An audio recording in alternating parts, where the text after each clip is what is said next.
शक्तिसमुद्रसमुत्थतरङ्गं दर्शितप्रेमविजृम्भितरङ्गं संशयराक्षसनाशमहास्रं यामि गुरुं शरणं भवभद्रम् अद्वयतत्त्वसमाहितचित्तं प्रोज्ज्वलभक्तिपटावृतवृत्तं कर्मकलेवरमद्भुतचेष्टं यामि गुरुं शरणं भवभद्रम् नरदेव देव जय जय नरदेव।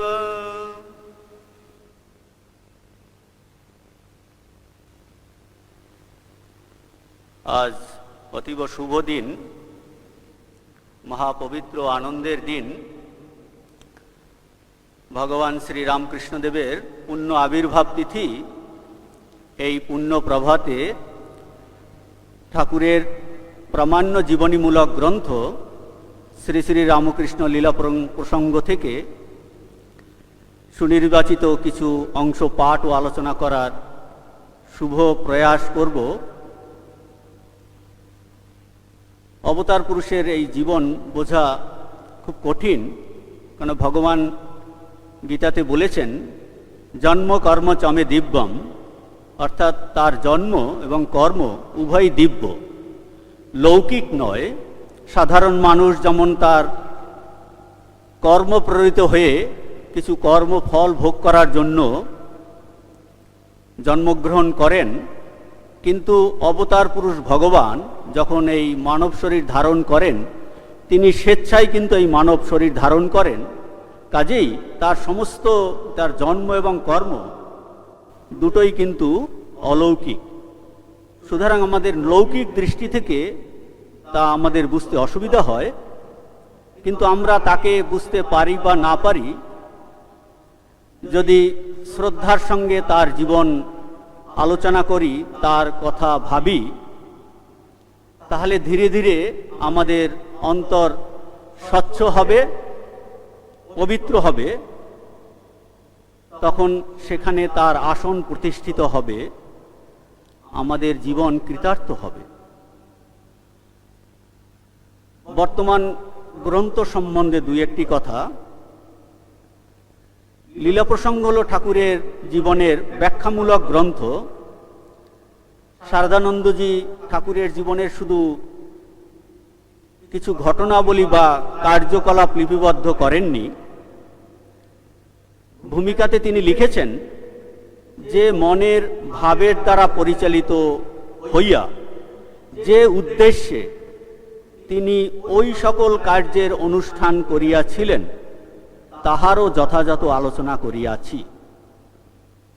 অর্থাৎ বোঝা যাচ্ছে যে এই লীলা প্রসঙ্গ লিখতে গিয়ে শরৎ মহারাজ শুধু ঘটনা বলাতে ইন্টারেস্টেড ছিলেন না, কারণ সেরকম অনেক জীবনীমূলক গ্রন্থ তখন অলরেডি বেরিয়ে গেছে।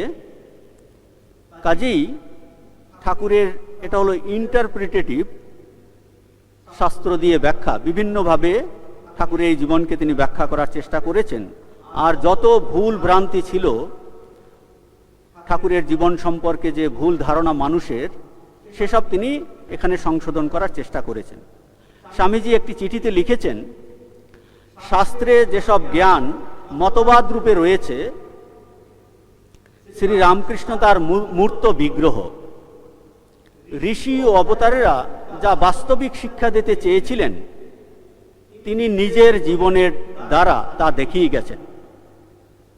স্বামীজি বলছেন, তিনি এই ব্যক্তি তার 51 বর্ষব্যাপী একটা জীবনে 5000 বছরের জাতীয় আধ্যাত্মিক জীবনযাপন করে গেছেন এবং ভবিষ্যতের জন্য শিক্ষাপ্রদ আদর্শরূপে আপনাকে গড়ে তুলেছিলেন। শরৎ মহারাজও তাই দেখি স্বামীজিকে অনুসরণ করে, কারণ তিনি লীলাঙ্গ যখন লিখেছেন তার সূত্রাকারে প্রথমেই দিয়েছেন স্বামীজির যে হিন্দু ধর্ম শ্রী রামকৃষ্ণ এই প্রবন্ধটি, তাকে অবলম্বন করেই এই ঠাকুরের ব্যাখ্যামূলক জীবনী লিখেছেন। শরৎ মহারাজ তাই আমরা বহু ক্ষেত্রে দেখি শ্রী শ্রী রামকৃষ্ণদেবের অলোক সামান্য জীবন শাস্ত্র সহায় ব্যাখ্যা করেছেন। তাছাড়া ঠাকুরের অসাধারণ মনোভাব ও কার্যকলাপের সঙ্গে শ্রীকৃষ্ণ, রামচন্দ্র, বুদ্ধ, শঙ্কর, চৈতন্য, যীশুখ্রিস্ট প্রমুখ মহাপুরুষগণের অনুভব ও কার্যকলাপের তুলনার আলোচনা করেছেন। অতএব বোঝা যাচ্ছে লীলা প্রসঙ্গে শরৎ মহারাজ তথ্য ও তত্ত্বের সম্মিলন করে পূর্বপক্ষ ও উত্তরপক্ষের মাধ্যমে এক বিশ্লেষণ ধর্মী শাস্ত্রের অবতারণা করেছেন। স্বামীজি বলছেন যে তাহাকে দেখিলেই মনে হইত উপনিষদের ভাবগুলি বাস্তবিকেই যেন মানব মূর্তি ধরিয়া প্রকাশিত হইয়াছে। শ্রী শ্রী রামকৃষ্ণ লীলা প্রসঙ্গ হল এমন এক মহান শাস্ত্র যেখানে আমরা দেখতে পাই ঋষিদের উচ্চ উচ্চ সব অনুভব, তন্ত্র, পুরাণ, ভাগবতে বর্ণিত সনাতন সত্যসমূহ হাড় মাংসের শরীর ও মনের মধ্য দিয়ে প্রকাশিত হলে যেরকম হয় তার বর্ণনা। আর এর এই নাম হলো অবতার লীলা। পরব্রহ্মের শ্রী রামকৃষ্ণ রূপে লীলা, ভিতরে 100 ভাগ ব্রহ্মবোধ, পূর্ণত্ববোধ, কিন্তু এই বাইরে এই মানুষ রূপ, আমাদের মতো দেখতে, কিন্তু ভিতরের পোরটি স্বয়ং স্বয়ম্ভু জ্ঞানেশ্বর। সুতরাং এই ঠাকুরের সমস্ত কার্যকলাপ, কথাবার্তা, হাঁটাচলা সমস্ত কিছুই তার ওই ভিতরের ব্রহ্মবোধের প্রকাশ। শরৎ মহারাজ গুরুভাব পূর্বার্ধ, যেটা এই লীলা প্রসঙ্গের প্রথম খণ্ড, তার প্রথম অধ্যায় শ্রী রামকৃষ্ণ ভাব মুখে, সেখানে শরৎ মহারাজ লিখেছেন, তলাইয়া দেখিলে বাস্তবিক ঠাকুরের অতি সামান্য সামান্য দৈনিক ব্যবহার ও উপদেশের ভিতর গভীর অর্থ দেখিতে পাইয়া আশ্চর্য হইতে হয়। যে ঠাকুরের ছোট ছোট সাদা কথার ভিতরে যে এত গভীর অর্থ, শরৎ মহারাজ তার উদাহরণ হিসাবে একটা ঘটনার উল্লেখ করেন ওই প্রথম অধ্যায়তেই, প্রথম পাতাতেই। স্বামীজি একদিন তার এক বন্ধুকে, অর্থাৎ হরমোহন মিত্র, যে ঠাকুরের ভক্ত ছিলেন, একদিন বলেন, ঠাকুরের এক একটি কথা অবলম্বন করিয়া ঝুরি ঝুরি দর্শন গ্রন্থ লেখা যাইতে পারে। ওই বন্ধু তখন বলেন, আমরা তো ঠাকুরের কথার এত গভীর ভাব বুঝিতে পারি না, তার কোনো একটা কথা ওইভাবে আমায় বুঝিয়ে বলবে? স্বামীজি বলছেন, বুঝবার মাথা থাকলে তো বুঝবি, ঠাকুরের যে কোনো একটা কথা ধর, আমি বুঝচ্ছি। তো এখানে সুন্দর একটা কথা বললেন স্বামীজি, বুঝবার মাথা, অর্থাৎ কিনা এই আধ্যাত্মিক জিনিস বোঝার যে মাথা বা বুদ্ধি, সেটা কিন্তু আলাদা। আমরা জগতের হাজার জিনিস বুঝি, বিজ্ঞানের, ম্যাথামেটিক্স, ফিজিক্স, কেমিস্ট্রি, তার বোঝার মাথা আর এই আধ্যাত্মিক বিষয় বোঝার জিনিস সম্পূর্ণ আলাদা। তো স্বামীজি বলছেন যে বোঝার মাথা থাকলে তো বুঝবি, তার যে কোনো একটা কথা ধরতে বলছেন। মানে চ্যালেঞ্জটা স্বামীজি হরমোহন বাবুকে দিয়েছেন। তখন তিনি বলেন, বেশ, সর্বভূতে নারায়ণ দেখা সম্বন্ধে উপদেশ দিয়ে ঠাকুর হাতি নারায়ণ ও মাহুত নারায়ণের যে গল্পটি বলেন সেইটি বুঝিয়ে বলো। তো স্বামীজি তাকে ফ্রিডম দিয়েছেন যে তুমি যে কোনো একটা উপদেশ তুমি গ্রহণ করো, আমি তোমাকে বুঝাচ্ছি। তখন এই গল্পটা, এটা কথামৃতে 2-3 জায়গাতে আছে, এই গল্পটা বুঝাতে বলছেন। তারপর শরৎ মহারাজ লিখছেন, স্বামীজিও তৎক্ষণাৎ প্রাচ্য ও পাশ্চাত্য উভয়বিধ পণ্ডিতদিগের ভিতরে আবাহমান কাল ধরিয়া স্বাধীন ইচ্ছা ও অদৃষ্টবাদ অথবা পুরুষকার ও ভগবত ইচ্ছা লইয়া যে বাদানুবাদ চলিয়া আসিতেছে, অথচ কোনো একটা স্থির মীমাংসা হইতেছে না, সেই সকল কথা উত্থাপন করেন এবং ঠাকুরের ওই গল্পটি যে ওই বিবাদের এক অপূর্ব সমাধান, তাহা সরল ভাষায় 3 দিন ধরিয়া বন্ধুটিকে বুঝাইয়া বলেন। স্বামীজি 3 দিন ধরে যে কি আলোচনা করেছেন তার কোনো রেকর্ড নেই, শুধু ওই কনটেক্সট আমরা জানতে পারি যে স্বামীজি বলছেন যে ঠাকুরের এই গল্প অপূর্ব তার সমাধান। এই যে প্রাচ্য পাশ্চাত্যে যে এই স্বাধীন ইচ্ছা ও অদৃষ্টবাদ অর্থাৎ ফ্রি উইল ও প্রিডেস্টিনেশন অথবা পুরুষকার মানে সেলফ এফোর্ট আর ভগবত ইচ্ছা গডস উইল, এর মধ্যে যে এই কন্ট্রাডিকশন মনে হচ্ছে, এই গল্পটি তার অদ্ভুত সমাধান স্বামীজি বলছেন। এখন এই গল্পটি তার এই দুটি স্তর, একটা হলো জাগতিক স্তর স্বাধীন ইচ্ছা ও অদৃষ্টবাদ, আর একটা হলো আধ্যাত্মিক স্তরে অ্যাপ্লাই করা যায় পুরুষকার ও ভগবত ইচ্ছা। এই গল্পটি আমরা পড়েছি যে একজন সাধু বনে থাকেন, তার অনেক শিষ্য একদিন শেখাচ্ছেন যে সর্বভূতে নারায়ণ আছে এটা জেনে সবাইকে নমস্কার করবে। তো শিষ্য কাঠ আনতে বনে এসছেন, হঠাৎ করে শুনতে পাচ্ছেন যে পালাও পালাও, হাতি আসছে, পাগলা হাতি। সবাই পালিয়ে গেল, কিন্তু ও পালাচ্ছে না, কারণ গুরুর কাছে শুনেছে যে পাগলা সেও সর্বভূতে নারায়ণ, কাজেই হাতি নারায়ণ।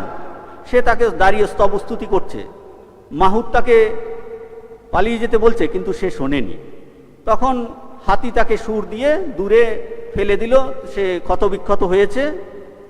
পরে আশ্রম থেকে তার গুরু ভাইরা সবাই এসে নিয়ে গেছে, তাকে শুশ্রূষা করেছে। তখন তাকে একটু ভালো হওয়ার পরে জিজ্ঞেস করেছে যে তুমি কেন সরে যাওনি, সবাই চলে গেল, তোমাকে তো সরে যেতে বলেছিল। বলছেন গুরু আমাকে বলেছে যে সর্বভূতে নারায়ণ আছে, কাজেই হাতিও তো নারায়ণ, সেই জীব সমস্ত জীব জগৎ সব তিনিই হয়েছেন, সেই জন্য আমি যাইনি। তখন গুরু বলছেন হ্যাঁ, যদি সবই নারায়ণ তো কিন্তু মাহুত নারায়ণও তো তোমাকে বলেছিল সরে যেতে, তার কথা কেন শুনলে না? এই হলো সিম্পল একটা গল্প। এই গল্পের যে এত গভীর অর্থ স্বামীজি 3 দিন ধরে ওই বন্ধুটিকে বুঝিয়ে বলেন।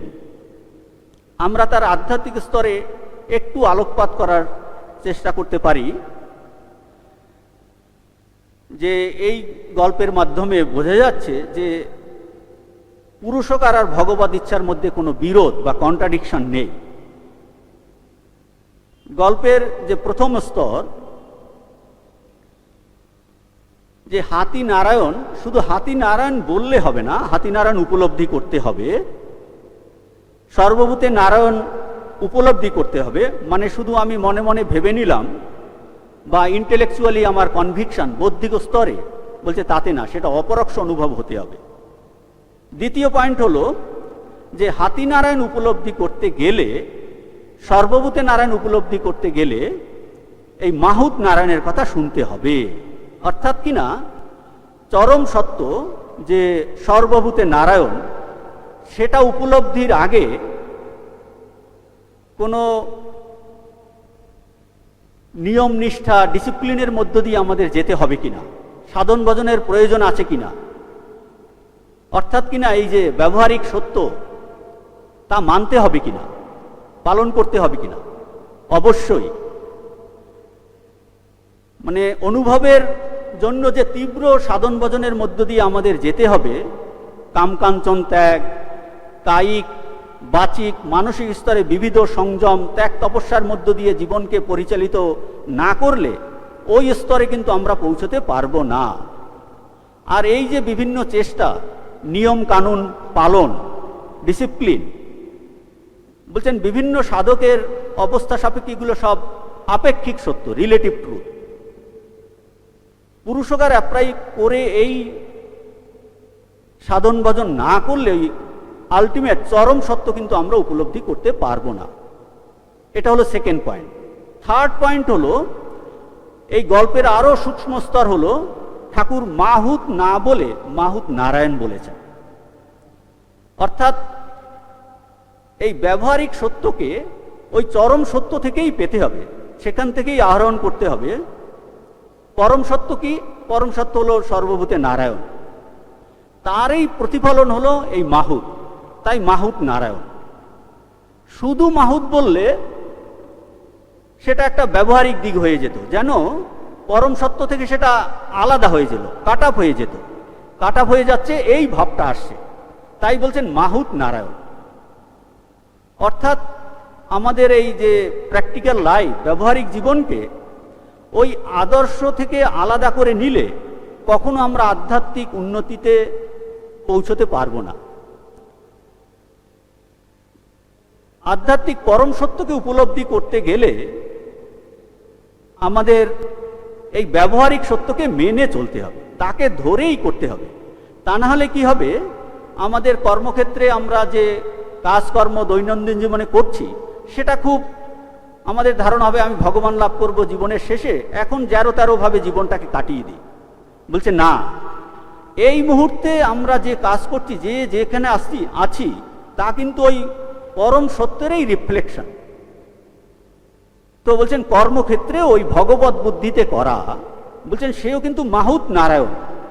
যে এখন মাহুত নারায়ণ এই কারণে বলেছেন, শুধু মাহুত বললে হতো কি যেন এটা মোস্ট অর্ডিনারি একটা জিনিস, আমি পরে কোনো কালেই ভগবান লাভ করব, এখন ভগবানকে এইসব কাজের মধ্যে না নিয়ে এলেও হবে। কিন্তু ঠাকুর ওখানে কি করলেন, মাহুত নারায়ণ। আলটিমেটলি আমি যে উপলব্ধি করব বর্তমানে যা কিছু আমি করছি তা ওই চরম সত্যেরই প্রতিফলন। এখন স্বামীজি যে বলেছেন যে পুরুষকার আর ভগবত ইচ্ছাকে ওই গল্পের মাধ্যমে বোঝার চেষ্টা, এটাই সাধক জীবনে একটা সবসময়তেই আমাদের এই একটা ঘোর কোনটা ঠিক আমাদের এই মনে আসে। অনেক সময় মনে হয় আমরা পুরুষকার অ্যাপ্লাই করে, যেটাকে আমরা সেলফ এফোর্ট বলি, পুরুষকার অ্যাপ্লাই করেই আমরা সব করে ফেলবো, ভগবান লাভ করে ফেলবো। সব ধরনের চেষ্টা সাধন ভজন করে, অনেক কসরত করে এই সাধকের জীবনে অনুভব হয় যে নিজের ইচ্ছাতে হচ্ছে না। অতএব কি বোঝা যাচ্ছে, যে নিজের ইচ্ছাতে সব পাবো তা কিন্তু ভুল। কারণ বর্তমানে আমাদের মনটা হলো মায়াগ্রস্ত মন, সেটা কিন্তু ভুল ভ্রান্তিতে ভর্তি। অন্যদিকে সব কিছু ভগবানের ইচ্ছা বলে আমরা যদি বসে থাকি, তাতে আমাদের তামসকে প্রশ্রয় দেওয়া হবে, আমরা ধীরে ধীরে আরো নিচের দিকে চলে যাচ্ছি। তাহলে মানুষ তামস থেকে সে রজতে যেতে পারবে না, এবং রজ থেকে সে কিভাবে সাত্ত্বে যাবে, মানুষের উন্নতি তাহলে কি করে হবে? কাজেই এখন সমন্বয় কিভাবে হবে, এই ঠাকুরের গল্পের মাধ্যমে এটার অদ্ভুত সমন্বয় আমরা দেখতে পাবো। আমাদের মধ্যে যে পুরুষকার আছে, অর্থাৎ সাধন ভজন করার ইচ্ছা, চেষ্টা করার যে ইচ্ছা, সাধারণভাবে আপেক্ষিকভাবে সেটা আমাদের এফোর্ট, যেন আমি পুরুষকার করছি, এটাকে যদি আমরা ঠিকভাবে ব্যবহার করে সাধন ভজন করি, সিনসিয়ারলি করলে শেষে বোঝা যাবে যে এ সবই ভগবানের ইচ্ছা। অর্থাৎ পুরুষকারও ভগবত ইচ্ছারই একটা দিক, ভগবত ইচ্ছা পুরুষকার হিসাবেই এসেছে। অতএব মাহুত নারায়ণের কথা শোনা মানে আমাদের মধ্যে, সাধকের মধ্যে যে পুরুষকার, যে চেষ্টা করার ইচ্ছা আছে, তা ব্যবহার করে সাধন ভজন করো। আপেক্ষিকভাবে সেটা কিন্তু তার চেষ্টা, কিন্তু সঙ্গে সঙ্গে এটাও মনে রাখা যে ওই ভগবানের ইচ্ছা আমাদের মধ্যে ওই পুরুষকার হিসাবে এসেছে। মাহুত কিন্তু নারায়ণ, মানে আমাদের যে এখন আমি আপেক্ষিকভাবে চেষ্টাটা যে এফোর্ট, সেটা ভাবছি আমার ইচ্ছা, কিন্তু না, পরে সাধন ভজন করে বোঝা যায় যে সেটা ভগবানেরই ইচ্ছা। তিনি এই আমাদের মধ্যে এই পুরুষকার দিয়েছেন। তা অর্থাৎ ঠাকুর বলছেন তার উপর নির্ভর করে কিছু সাধন করা, সাধন করা এই জন্য সাধনের অহংকার যাতে দূর হয়, এটাই জানা যে তিনি সাধনের দ্বারা লভ্য নন। এইভাবে কিছু চেষ্টা করলে তখন শেষে কিন্তু সর্বভূতে নারায়ণ উপলব্ধি হবে, এবং তখন দেখা যাবে যে তার ইচ্ছাতেই সব হচ্ছে। অর্থাৎ সর্বভূতে নারায়ণ উপলব্ধি করতে গেলে বর্তমানে আমাদের পুরুষকার অ্যাপ্লাই করে, মাহুত নারায়ণের কথা শুনে, সাধন ভজন করে, আপেক্ষিকভাবে সেইগুলো আমার চেষ্টা মনে হলেও শেষে আমরা বুঝতে পারবো সে ভগবানের ইচ্ছাতেই হয়েছে। তো এই একটা ছোট্ট উদাহরণে আমরা দেখলাম, খুব সংক্ষেপে আমরা এই আধ্যাত্মিক দিকটা একটু আলোকপাত করার চেষ্টা করলাম যে ঠাকুরের উপদেশের কি গভীর অর্থ। শরৎ মহারাজ ওই প্রথম অধ্যায় লিখেছেন, যতই দেখি ততই উচ্চতর ভাব দেখিতে পাই, যতই নাড়াচাড়া তোলাপাড়া করি ততই মন অনিত্য অশুভ সংসারের রাজত্ব ছাড়িয়া ঊর্ধ্বতর দেশে উঠিতে থাকে, এবং ভগবৎ দর্শনের দিকে যতই কেহ অগ্রসর হইতে থাকে ততই ওই সকল সাদা কথার গভীর ভাব প্রাণে প্রাণে বুঝিতে থাকে। এটা বলার পরে শরৎ মহারাজ তখন এটা বোঝানোর জন্য এই গিরিশ বাবুর বকলমা দেবার প্রসঙ্গ বিস্তারিত আলোচনা করেন। আমরা সেই প্রসঙ্গে যাচ্ছি না, শুধু সংক্ষেপে বলতে গেলে যে গিরিশবাবু শেষ জীবনে বলছেন যে বকলমা দিয়ে আমি সত্যি সত্যি নিশ্চিন্ত হলুম, যে গুরু আমার সমস্ত ভার নিয়েছেন, কিন্তু যতই দিন যাচ্ছে ততই দেখি এই বকলমা দেওয়া যত সহজ মনে করেছিলাম তত সহজ নয়। প্রতিটা কাজ এই ভেবে করতে হয় যে আমি করছি না তিনি করাচ্ছেন।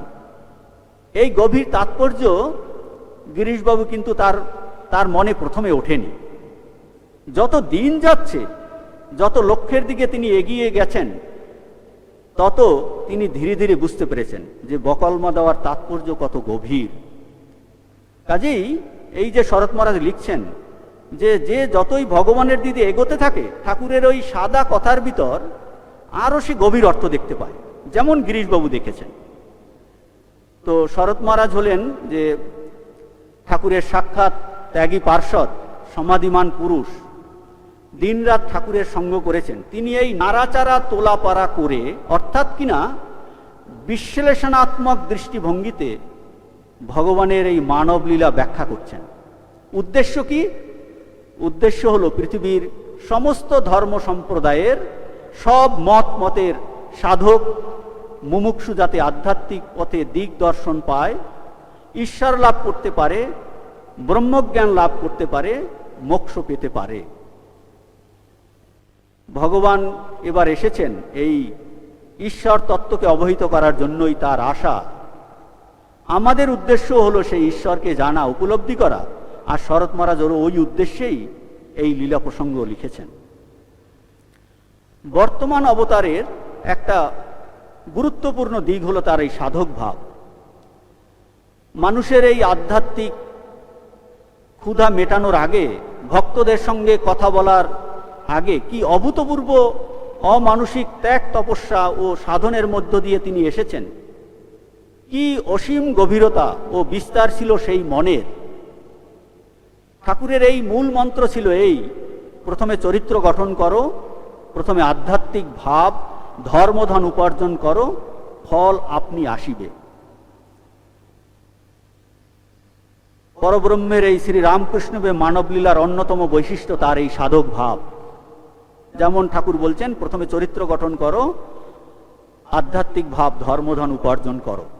সব অবতারেই দেখতে পাই আমরা যে তারা পূর্ণ জ্ঞান নিয়েই জন্মেছেন, কিন্তু সেই জ্ঞান তো এই মানব শরীর মনের মধ্য থেকে প্রকাশিত হবে, তবেই আমাদের বিশ্বাস হবে।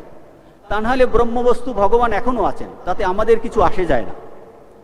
কাজেই তার এই মানুষ ভাব, এবং মানুষ ভাবের মধ্যে একটা শ্রেষ্ঠ দিক হলো তার এই সাধক ভাব। এই মানুষের মতো তার আচরণ, হাসি কান্না, ক্ষুধা তৃষ্ণা, হোঁচট খেয়ে হাত ভাঙা ইত্যাদি জীব ধর্ম তাকে স্বীকার করতে হয়। তা না হলে এই অবতারের আশা সার্থক হয় না। আমাদের এমন একজন দরকার যিনি আমাদের সমস্যা বুঝবেন, আমাদের স্তরে নেমে সাধনের পথ দেখাতে পারেন, ডেমনস্ট্রেট করতে পারেন কি করে ধাপে ধাপে এই ভগবান উপলব্ধি করা যায়, পূর্ণত্ব প্রাপ্ত লাভ করা যায়। আমরা তাই এই সাধক ভাবের প্রথমেই আমরা ঠাকুরকে পাই শ্রী শ্রী জগন্মাতার পূজারী হিসাবে দক্ষিণেশ্বরে। ব্যাকুলতা ও প্রথম দর্শন এই অধ্যায়ে শরৎ মহারাজ লিখেছেন। তিনি শ্রী শ্রী জগন্মাতার পূজায় সমধিক মনোনিবেশ পূর্বক মানব তাহার দর্শন লাভে কৃতার্থ হয় কিনা তদ বিষয়ে জানিবার জন্য ব্যাকুল হইয়া উঠিয়াছিলেন। পূজান্তে মন্দির মধ্যে শ্রী শ্রী জগন্মাতার নিকটে বসিয়া এই সময় তিনি তন্মনস্কভাবে দিন যাপন করিতেন এবং রামপ্রসাদ ও কমলাকান্ত প্রমুখ ভক্তগণ রচিত সঙ্গীত সকল দেবীকে শুনাইতে শুনাইতে বিহবল ও আত্মহারা হইয়া পড়িতেন। হৃদয় বলিত, এইকালে গীত গাহিতে গাহিতে দুই চক্ষের জলে তাহার বক্ষ ভাসিয়া যাইত এবং যখন পূজা করিতেন তখন এমন তন্ময়ভাবে উহা করিতেন যে পূজা স্থানে কেহ আসিলে বা নিকটে দাঁড়াইয়া কথা কহিলেও তিনি উহা আদৌ শুনিতে পাইতেন না। শরৎ মহারাজ আরও তারপরে অনেক বর্ণনা করেছেন। আমরা চুম্বক অংশ দুই একটা পাঠ করে আলোচনা করার চেষ্টা করছি।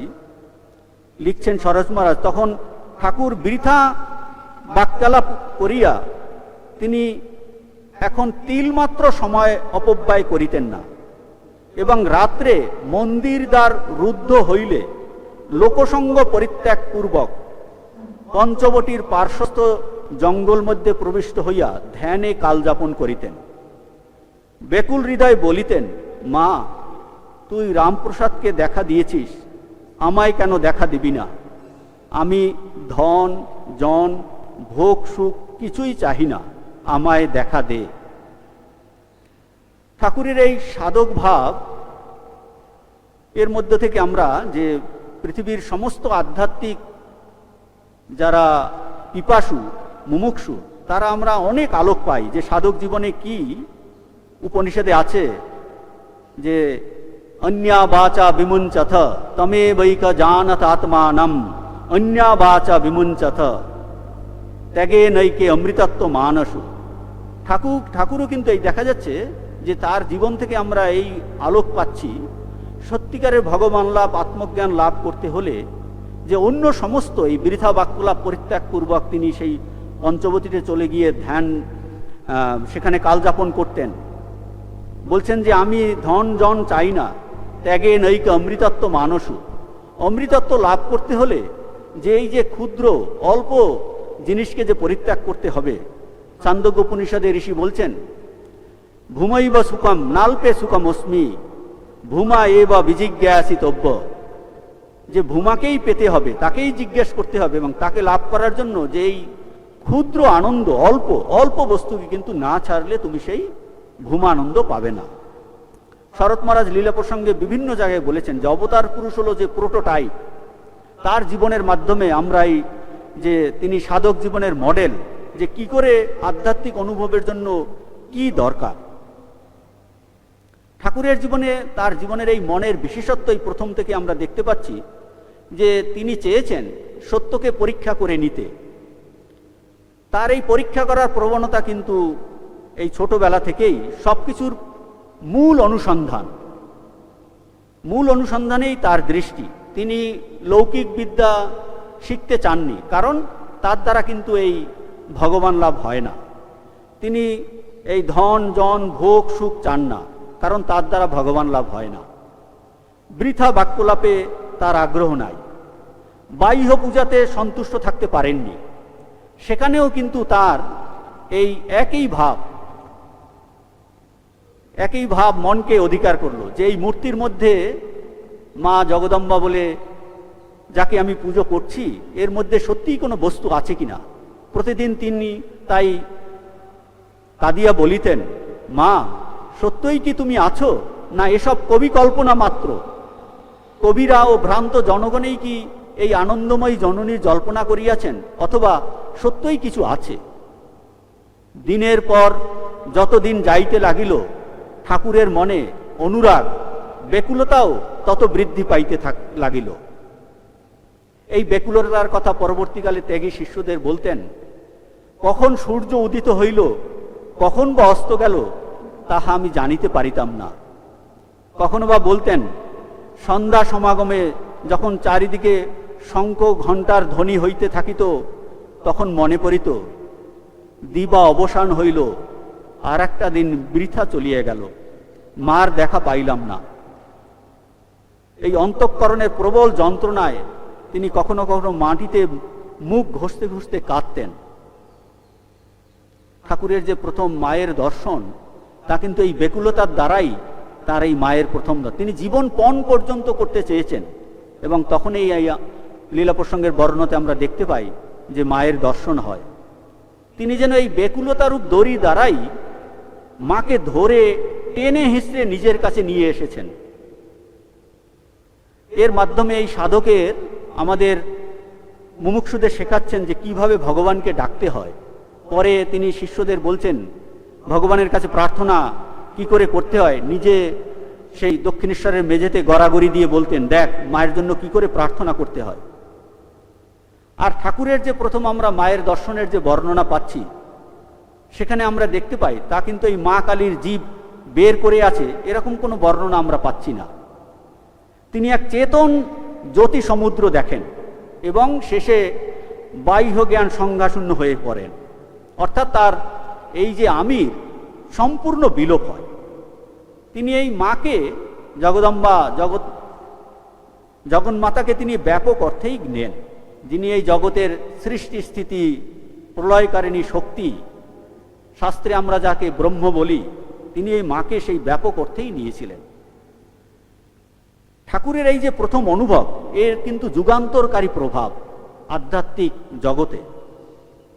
তিনি এই তার জীবনের দ্বারা দেখালেন এই ব্যাকুলতা যোগ নামে নূতন একটা যোগ যেন উপায় তিনি দেখান। ভগবানের লাভ করার জন্য সবাইকেই যে ইন্টেলেকচুয়াল পানিশমেন্ট, প্রচুর শাস্ত্র পড়া, তার টিকা টিপ্পণী অধ্যয়ন, তার মাধ্যমে এটা যেন একটা পানিশমেন্ট, তার মাধ্যমে যেন সবাইকে যেতে হবে, এটা যেতে হবে না, এটা তিনি প্রমাণ করলেন। কারো ব্যাকুলতা যদি 100% হয়, তার অন্য কোনো সাধনের দরকার নেই।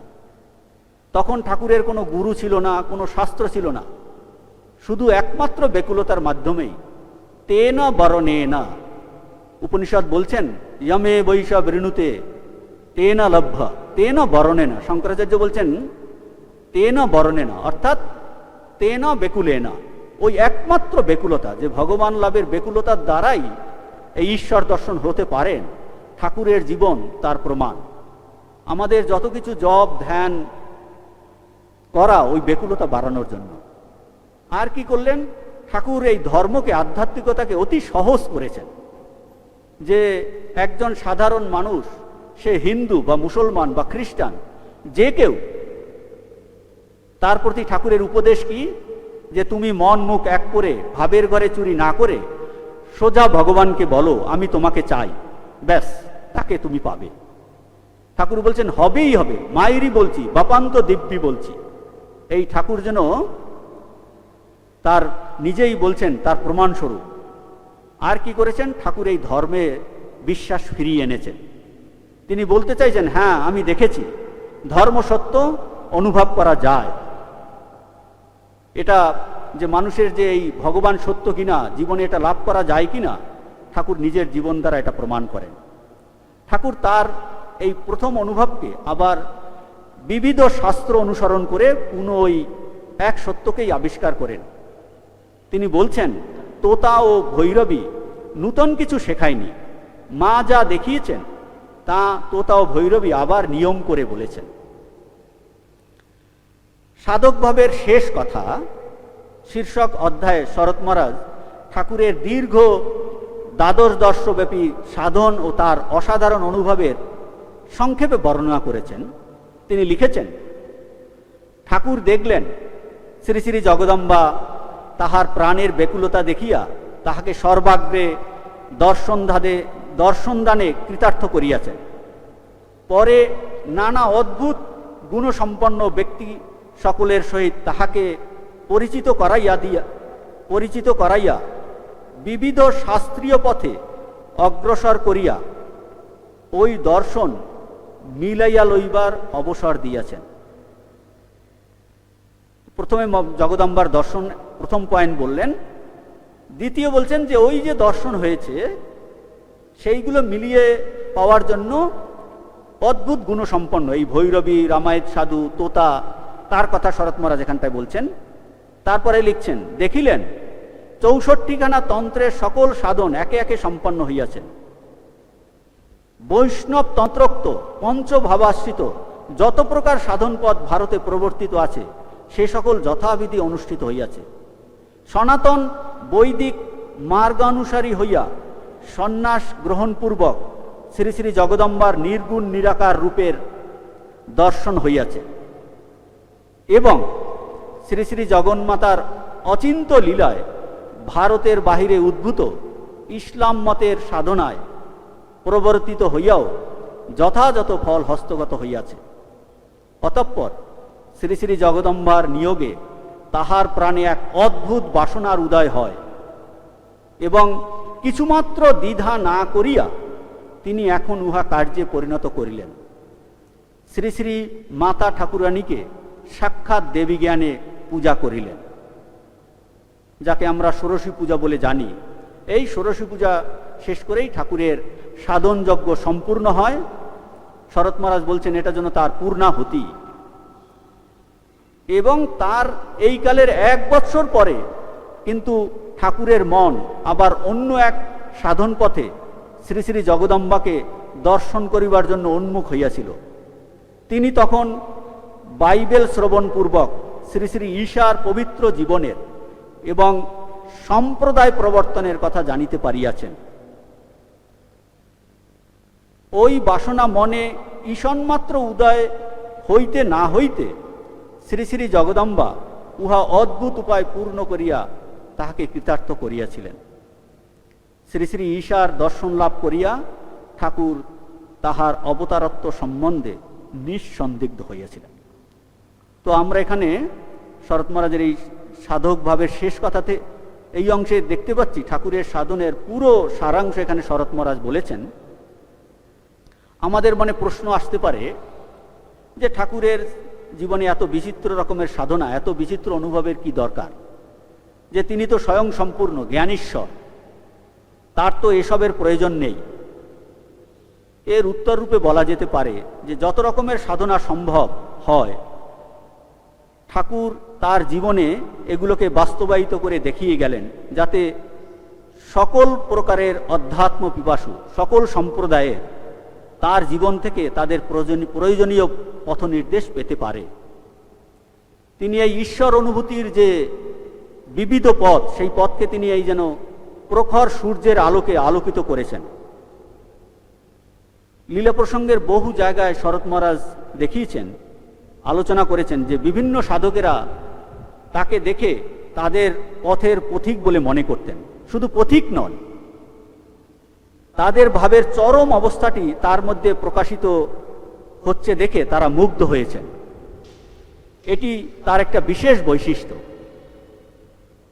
আমাদের আরো প্রশ্ন আসতে পারে যে ঠাকুরের যে জীবনের প্রধান বৈশিষ্ট্য কি? তিনি জ্ঞানী না ভক্ত? তিনি দ্বৈতবাদী না বিশিষ্টাদ্বৈতবাদী না অদ্বৈতবাদী? তিনি শাক্ত না বৈষ্ণব? আমরা এক কথায় বলতে পারি তিনি সববাদী। তিনি সকল ভাবের কোনো ভাবকেই তিনি অগ্রাহ্য করেননি। সব জায়গায় তিনি ভাবের সম্রাট। শারদানন্দজি তাই বলছেন তিনি ভাব রাজ্যের সম্রাট। ঠাকুরের উপদেশ যে ভগবান ভাবের কখনো ইতি করা যায় না, তিনি এই পর্যন্ত হতে পারেন, আর কিছু হতে পারেন না, এরকম কখনো বলো না। তার ভাব অনন্ত, কেউ তার সীমা করতে পারে না।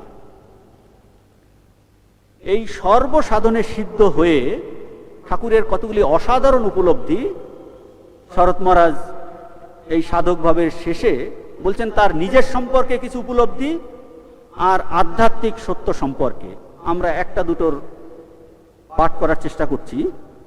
শরৎ মহারাজ লিখছেন, ঠাকুরের ধারণা হইয়াছিল তিনি ঈশ্বর অবতার, আধিকারিক পুরুষ। তাহার অদৃষ্টপূর্ব সাধনসমূহ আধ্যাত্মিক রাজ্যে নূতন আলোক আনয়নপূর্বক জীবের কল্যাণ সাধনের জন্যই অনুষ্ঠিত হইয়াছে, তাহার ব্যক্তিগত অভাব মোচনের জন্য নহে। অর্থাৎ ঠাকুরের যে যত সাধন তার নিজের জন্য নয়, আমাদের জন্য ভাবি সমস্ত পৃথিবীর যে সাধক সম্প্রদায় যারা ভগবান লাভ করতে চায় এই তাদের জন্যই, কাজেই তার এই সাধনে কোনো স্বার্থকতা ছিল না। ঠাকুর নিজেই বলেছেন সব নজির দেখানোর জন্য। দ্বিতীয় শরৎ মহারাজ বলছেন, সর্বমতের সাধনে ঠাকুরের দৃঢ় ধারণা হইয়াছিল সর্বধর্ম সত্য, যত মত তত পথ মাত্র। যুগাবতার ঠাকুরের উহা প্রচারপূর্বক পৃথিবীর ধর্মবিরোধ ও ধর্মগ্লানি নিবারণের জন্যই যে বর্তমানকালে আগমন, এ কথা বুঝিতে বিলম্ব হয় না। কারণ কোন ঈশ্বর অবতার ইতপূর্বে সাধন সহায় ওই কথা নিজ জীবনে উপলব্ধিপূর্বক জগৎকে ওই বিষয়ে শিক্ষা প্রদান করেন নাই। যে একজন সাধারণ মানুষ যে দেখে ধর্মের মধ্যে এত বিবাদ, কাজেই সব ধর্ম ভুল, তিনি এই ভাব দূর করেন। বর্তমান যুগে ঠাকুরের দ্বারা এই যে বেদ, বাইবেল, পুরাণাদি সব ধর্মশাস্ত্রের সত্যতা পুনঃপ্রতিষ্ঠিত হয়। শরৎ মহারাজ এই বিশ্লেষণ করে দেখাচ্ছেন যে ঠাকুর কিভাবে ভারতীয় জাতীয় সমস্যার সমাধান করেছেন। কি জাতীয় সমস্যা? যে ইহকাল সর্বস্ব যে পাশ্চাত্যের জড়বাদ এবং জড়বিজ্ঞানমূলক শিক্ষা ও সভ্যতার প্রবল প্রেরণায় ভারতবর্ষ এবং পৃথিবীতে যে ধর্মগ্লানি, ঠাকুরের জীবন যেন তার বিরুদ্ধে একটা প্রতিবাদ স্বরূপ। তিনি নিজের জীবন দ্বারা কি সমাধান করলেন? শরৎ মহারাজ 3টে পয়েন্ট বলেছেন। বলছেন যে ভারতের মত সমূহের প্রত্যেকটিতে সাফল্য লাভ করিয়া বুঝিলেন যে ভারতের ধর্ম ভারতের অবনতির কারণ নহে, উহার কারণ অন্যত্র অনুসন্ধান করিতে হইবে। কারণ সবাই ভারতের ধর্মের জন্যই তাকে ধর্মকে দায়ী করেছে ভারতবর্ষের অবনতির জন্য। বলছেন যে ঠাকুর এই ভারতীয় ধর্মমত সমূহের প্রত্যেকটিতে সাফল্য অর্জন করে দেখালেন যে ভারতের অবনতির কারণ কিন্তু ধর্ম নয়। দেখাইলেন যে ওই ধর্মের উপর ভিত্তি করিয়াই ভারতের সমাজ, রীতি, নীতি, সভ্যতা প্রভৃতি সকল বিষয় দণ্ডায়মান থাকিয়া প্রাচীনকালে ভারতকে গৌরব সম্পদে প্রতিষ্ঠিত করিয়াছিল। এখনো ওই ধর্মের সেই জীবন্ত শক্তি রহিয়াছে এবং উহাকে সর্বতোভাবে অবলম্বন করিয়া আমরা সকল বিষয় সচেষ্ট হইলে তবেই সকল বিষয় সিদ্ধকাম হইতে পারিব, নতুবা নহে। তৃতীয় পয়েন্ট শরৎ মহারাজ লিখছেন, ওই ধর্মে যে মানবকে এতদূর উদার করিতে পারে তাহা ঠাকুর সর্বাগ্রে নিজ জীবন আদর্শে দেখাইয়া যাইলেন। পরে পাশ্চাত্যভাবে ভাবিত নিজ শিষ্যবর্গের, বিশেষত স্বামী বিবেকানন্দের ভিতর ওই উদার ধর্মশক্তি সঞ্চারপূর্বক তাহাদিগকে সংসারের সকল কার্য কিভাবে ধর্মের সহায়ক রূপে সম্পন্ন করিতে হইবে তৎ বিষয় শিক্ষা প্রদানপূর্বক ভারতের জাতীয় সমস্যার এক অপূর্ব সমাধান করিয়া যাইলেন। অর্থাৎ শরৎ মহারাজ দেখাচ্ছেন যে ঠাকুরের যে আগমন, যার জন্য ভারতবর্ষের ধর্মগ্লানি, পাশ্চাত্য সভ্যতার জড়বাদ আর জড়বিজ্ঞানমূলক শিক্ষার জন্য সবাই আমরা সেই পাশ্চাত্য শিক্ষার ফলে তখন ভেবেছিল ধর্মই এই বেদ হলো চাষার গান, একে ফেলে দাও, এর মধ্যে কোনো সত্যতা নাই। ঠাকুর প্রমাণ করলেন যে এই সব শাস্ত্র কিন্তু কোনো পুস্তকের কোনো এইরকম একটি পাতা নয়, এটা যে জীবন্ত, নিজের জীবন দ্বারা সেটা প্রমাণ করে মানুষের এই ধর্মেতে, ভগবানেতে বিশ্বাস ফিরিয়ে এনেছেন। শাস্ত্রের মধ্যে যেসব ঋষিদের অনুভবের কথা বলা আছে তা যে সত্য, তার মাধ্যমে তিনি এই ধর্মগ্লানি দূর করেন এবং ধর্ম সংস্থাপন করার জন্য যে এক অদ্ভুত নব সম্প্রদায়ের প্রবর্তন করেন, যেটা কিনা এই শরৎ মহারাজ এখানে ইঙ্গিত করছেন যে স্বামী বিবেকানন্দের ভিতর ওই উদার ধর্মশক্তি সঞ্চারপূর্বক তাহাদিগকে সংসারের সকল কাজ কিভাবে করা যায়, পরবর্তীকালে এই ঠাকুরের এই ভাবই স্বামীজি জগতে প্রচার করেছেন এবং তার মাধ্যমে ভারতবর্ষ এবং পৃথিবীর যে ধর্মের যে অবক্ষয় তা কিন্তু বর্তমান অবতার এসে তার বিরুদ্ধে যেন দণ্ডায়মন রূপে দাঁড়িয়ে একটা উল্টো স্রোত প্রবাহিত করলেন এবং বলছেন এই যে ঠাকুর যে স্রোত প্রবাহিত করেছেন এ দীর্ঘ 1500 বছর ধরে চলবে, এমন কোনো শক্তি নেই এর বিরুদ্ধে রুখে দাঁড়ায়। তো আজকের ঠাকুরের এই পুণ্য আবির্ভাব তিথিতে ঠাকুরের এই জীবনী, তার সাধনা, অদ্ভুত অদৃষ্টপূর্ব সাধনা আমরা আলোচনা করে আমাদের হৃদয়কে, আমাদের মনকে পবিত্র করার চেষ্টা করলাম এবং ঠাকুরের যে অদ্ভুত যে সাধন জীবন তার মাধ্যমে সমস্ত আধ্যাত্মিক সম্প্রদায়, সমস্ত মুমুক্ষুরা আমরা সে আধ্যাত্মিক সম্পদ আরোহণ করে নিজের জীবনেও যাতে ঠাকুরের সেই যে বিশ্বাস ফিরিয়ে এনেছেন যে মায়েরই বলছি বাপান্ত দিব্যি বলছি, ভগবানকে দেখা যায়, তাকে লাভ করা যায়, তাকে অর্জন করে জীবনের সমস্ত কাজ তো করা যায়। এই ঠাকুরের কাছে প্রার্থনা আমরাও জীবনে যাতে এই ভগবত দর্শনের আস্বাদ লাভ করতে পারি। শ্রী শ্রী ভগবান রামকৃষ্ণদেবের কাছে আমাদের এই প্রার্থনা করে শেষ করছি। ওম শান্তি শান্তি শান্তি হরি ওম তৎসৎ। শ্রীরামকৃষ্ণার্পণমস্তু।